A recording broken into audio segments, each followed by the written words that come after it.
नमस्कार दोस्तों, आज हमारे प्रोग्राम में श्रीमान अंशुल श्रीवास्तव जी मौजूद हैं। ये इस देश की युवा पीढ़ी के लिए बहुत बड़ा इंस्पिरेशन है। आज हम उनसे जानेंगे उनकी लाइफ के बारे में, उनकी लाइफ की जर्नी के बारे में। तो मेरा पहली आपका बहुत बहुत स्वागत है हमारे शो में अंशुल जी। नमस्ते, बहुत बहुत धन्यवाद। और मेरा पहला सवाल आपसे ये है, हम शुरुआत करते हैं आपके बचपन से। तो मेरा पहला सवाल ये है कि आपका बचपन कैसा था और आपने कहाँ से शुरुआत करी, कहाँ से ये आपकी सोच आई कि देश के लिए कुछ करना है? बहुत अच्छा प्रश्न किया आपने। मुझे मेरे बचपन में ले जाने की आपने तैयारी कर दी। तो मैं आपको बता दूं, मैं एक सामान्य मध्यम वर्गीय परिवार से आता हूँ और एक आम हिंदुस्तानी की तरह मेरे भी इतने ही सपने थे बचपन में, खेलते थे, कूदते थे। लेकिन एक चीज़ थी जो मुझे सबसे अलग करती थी। जब भी मैं किसी को परेशानी में देखता था, कष्ट में देखता था, तो मेरे मन में पीड़ा उठती थी कि मैं इसकी परेशानी को दूर कर सकता हूँ क्या, इसकी समस्या को खत्म कर सकता हूँ क्या।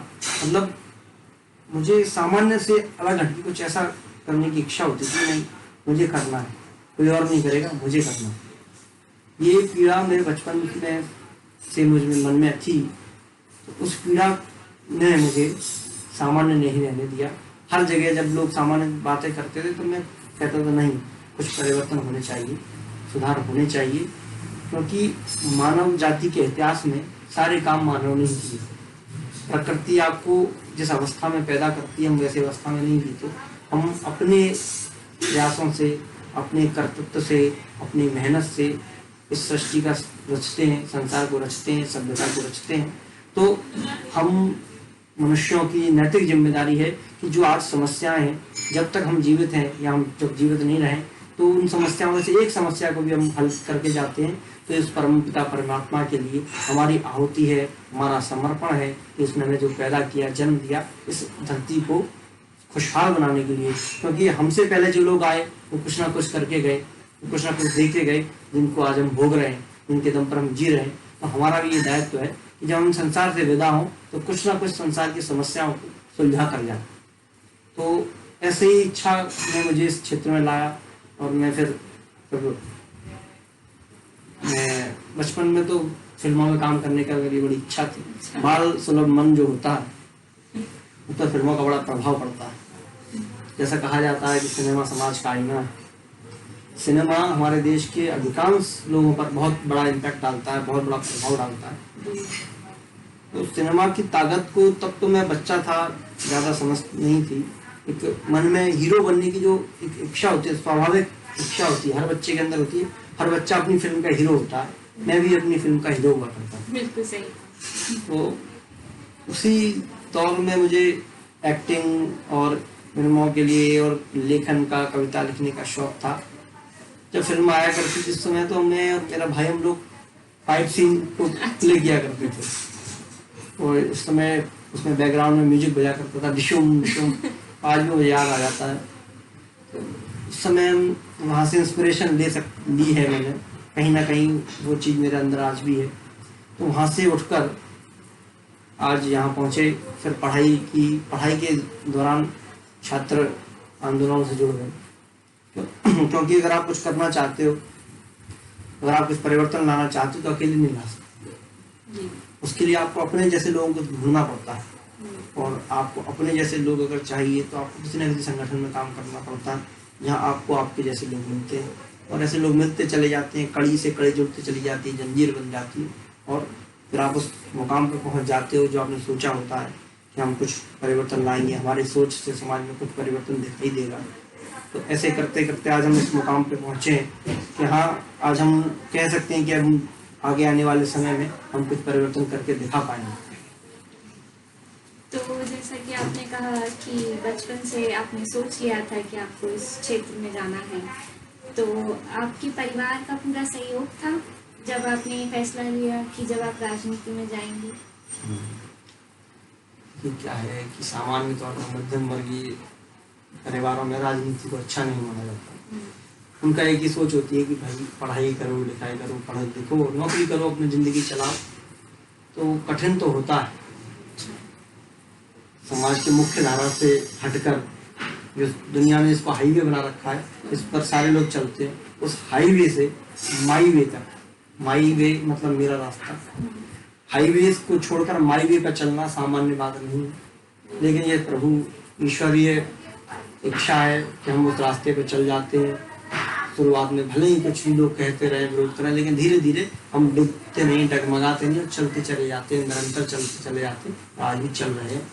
लेकिन सामान्य तौर पर कहूँगा कि ये सामान्य तौर पर इस चीज़ को अच्छा नहीं समझा जाता। कहा जाता है कि आप अपना करियर बनाओ, अच्छी नौकरी करो, अच्छी जगह पहुँचो। राजनीति तो समाज के उन लोगों का काम है जो कुछ नहीं कर पाते। एक अवधारणा कुछ पिछले समय से बन गई है, तो मैं उस अवधारणा को नहीं मानता।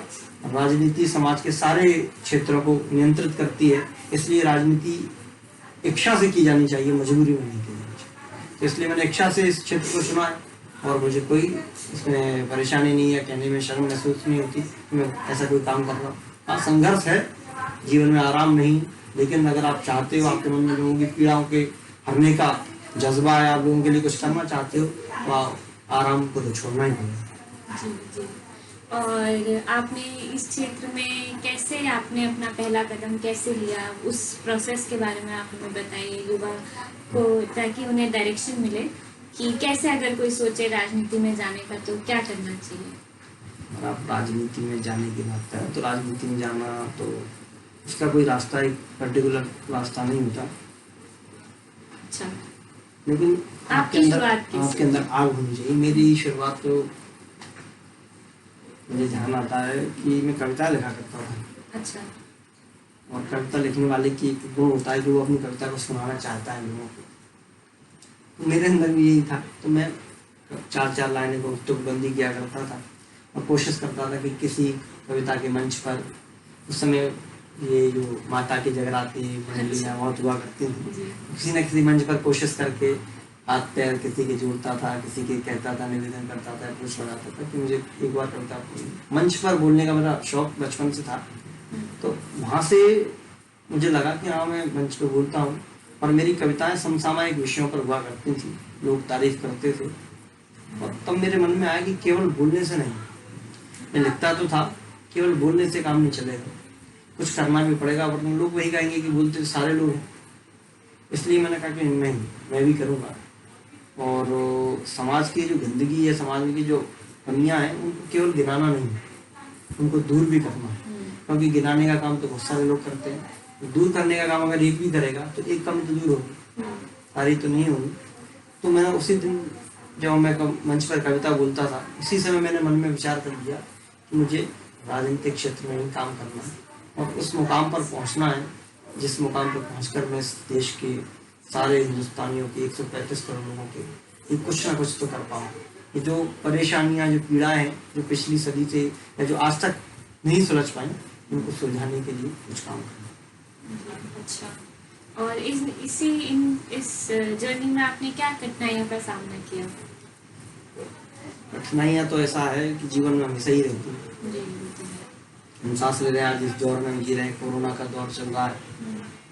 कठिनाइयाँ सांस लेने में भी आ चुकी हैं, हमें मास्क लगाना पड़ता है, हम आपके स्टूडियो में बैठे हैं, मास्क नहीं लगाए हैं, सोशल डिस्टेंस में। लेकिन कठिनाई तो स्थिति, अगर परिस्थितियाँ अनुकूल ना हो तो आपको सांस लेने के लिए वेंटिलेटर की जरूरत पड़ती है। और जिस क्षेत्र में मैं काम कर रहा हूँ या जहाँ मैंने काम प्रारंभ किया था, कठिनाइयाँ तो आती हैं क्योंकि सामान्य नहीं।